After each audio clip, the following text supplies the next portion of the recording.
मुंबई में इंडिया गठबंधन की बैठक के दूसरे और आखिरी दिन एक प्रस्ताव पास किया गया जिसमें सभी विपक्षी दलों ने 2024 का लोकसभा चुनाव मिलकर लड़ने का फैसला किया।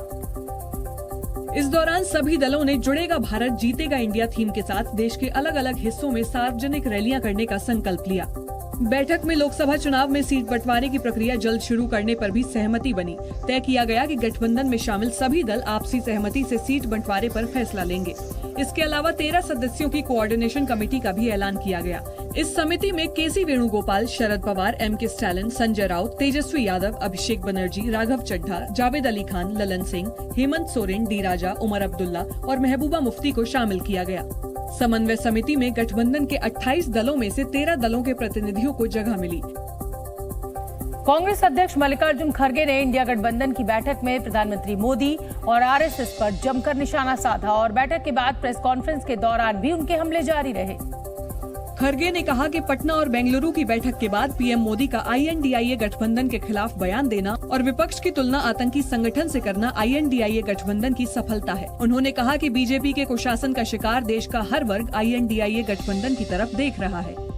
मोदी साहब गरीबों के लिए कभी भी काम नहीं करेंगे, ये यकीन मैं दिलाता हूँ, क्योंकि उनकी हमेशा यही रणनीति रही है कि गरीबों के खिलाफ काम करते हैं। मल्लिकार्जुन खड़गे ने प्रधानमंत्री मोदी और केंद्र सरकार पर स्वायत्त संस्थाओं के दुरुपयोग का भी आरोप लगाया। ऑटोनोमस बॉडीज को सत्यानाश कर रहे हैं और चाहे ईडी, सीबीआई, विजिलेंस, हर एक ऑटोनोमस बॉडी का मिसयूज कर रहे हैं। कांग्रेस अध्यक्ष मल्लिकार्जुन खड़गे ने कहा कि आने वाले समय में बीजेपी आईएनडीआईए गठबंधन के नेताओं के खिलाफ एजेंसियों की और कार्रवाई करा सकती है, जिसके लिए उन्हें तैयार रहना चाहिए। इंडिया गठबंधन की बैठक के बाद कांग्रेस सांसद राहुल गांधी ने जीत की हुंकार भरी और दावा किया कि अगर गठबंधन के दल एक साथ रहे तो बीजेपी की जीत नामुमकिन है। This stage represents 60% of the Indian population. If the parties on this stage unite, it is impossible for the BJP to win an election. So the task in front of us is to come together in the most efficient way possible. India गठबंधन की बैठक के बाद press conference में RJD अध्यक्ष लालू प्रसाद यादव ने प्रधानमंत्री मोदी पर निशाना साधा। उन्होंने चंद्रयान की कामयाबी के बहाने पीएम मोदी पर अपने ही अंदाज में तंज कस दिया। हम अपील कर रहे हैं इसरो के वैज्ञानिकों से, अपने देश के वैज्ञानिकों से, भाई मोदी जी को पीछे नहीं रहना चाहिए। इनको चंद्रलोक से की बात छोड़ो, अब सूर्यलोक पर इनको पहुंचाओ। पहुंच तो जाओ, हाँ, दुनिया भर में नाम हो जाएगा मोदी जी का। लालू यादव ने दावा किया कि सीट शेयरिंग में कोई दिक्कत नहीं आएगी और लोकसभा चुनाव में इंडिया गठबंधन जीत हासिल करेगा। आगे सीट शेयरिंग अब शुरू होगा, सीट शेयरिंग, और सीट शेयरिंग में हम लोग सब लोग सफल होंगे, कोई दिक्कत कठिनाई नहीं होगी, कहीं कोई हर्डल नहीं होगा।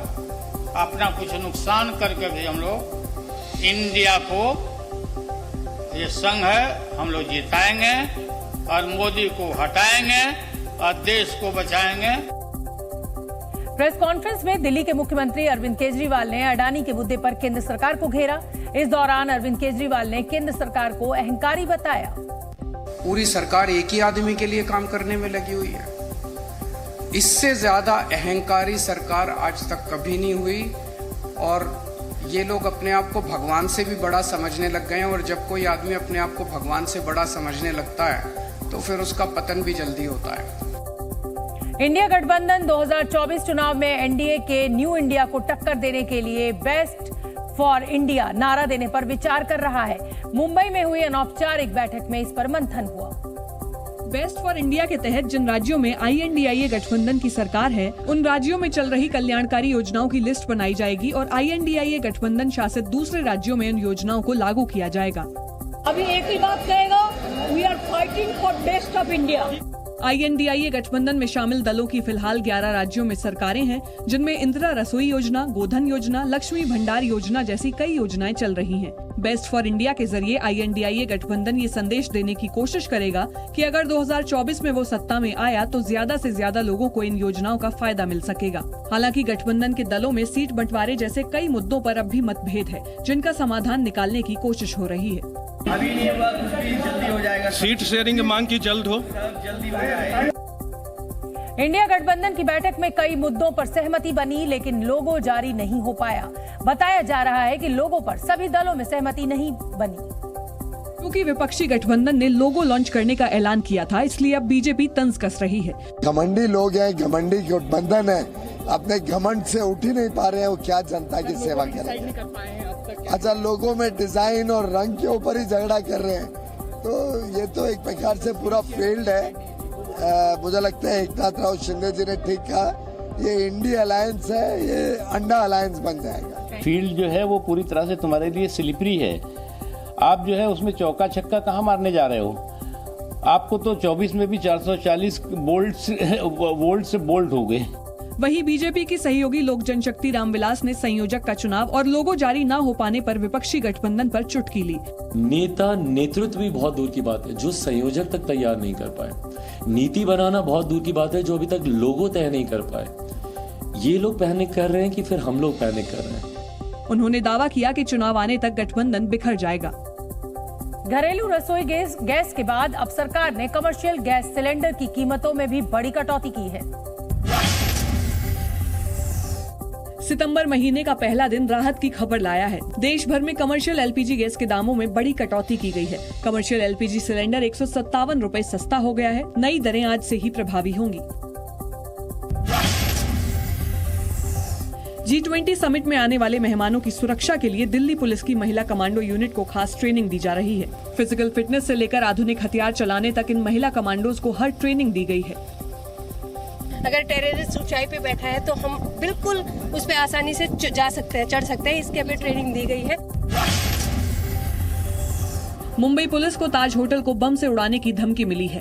फोन करने वाले शख्स ने दावा किया कि 2008 में हुए आतंकवादी हमलों की तरह 2 पाकिस्तानी नागरिक मुंबई पहुंचेंगे और ताज होटल पर हमला करेंगे। पुलिस ने मामले को गंभीरता से लेते हुए जांच शुरू कर दी है।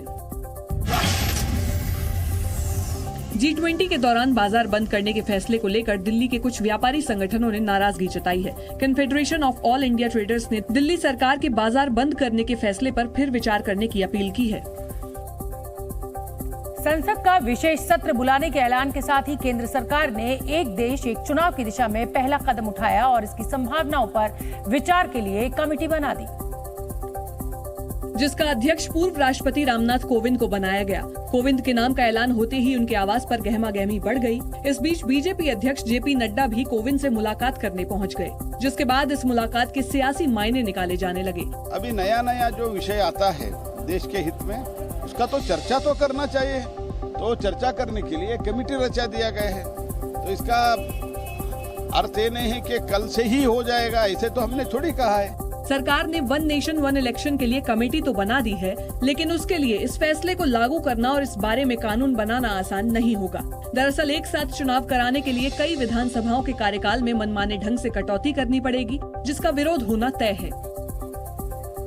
दरअसल केंद्र सरकार ने 18 सितंबर से 22 सितंबर तक संसद का विशेष सत्र बुलाया है। कहा जा रहा है कि इस दौरान एक देश एक चुनाव पर भी बिल लाया जा सकता है, जिसके तहत सरकार लोकसभा और सभी राज्यों के विधानसभा चुनाव एक साथ कराना चाहती है। दरअसल साल 1951 और 1952 में लोकसभा और सभी राज्यों की विधानसभाओं के चुनाव एक साथ हुए थे। इसके बाद 1957, 1962 और 1967 में भी लोकसभा और सभी विधानसभाओं के चुनाव एक साथ हुए। हालांकि इसके बाद 1968 और 1969 में कुछ विधानसभाओं के समय से पहले भंग होने और 1970 में लोकसभा के समय से पहले भंग होने से एक साथ चुनाव कराने का चक्र टूट गया। इसी कारण अब हालत ये हो गई है कि हर साल कहीं न कहीं चुनाव हो रहे होते हैं। आज देखिए, जब भी भारत में एक सरकार लोकसभा में मीन सेंट्रल में चुन के आते हैं, उसके बाद सारे 5 वर्ष कहीं न कहीं चुनाव चलता रहता है। इसीलिए डिसीजन मेकिंग प्रोसेस में भी कई प्रॉब्लम होता है। इसलिए ये तो एक विचार है, एक विमर्शा तो होना चाहिए। जी न्यूज़।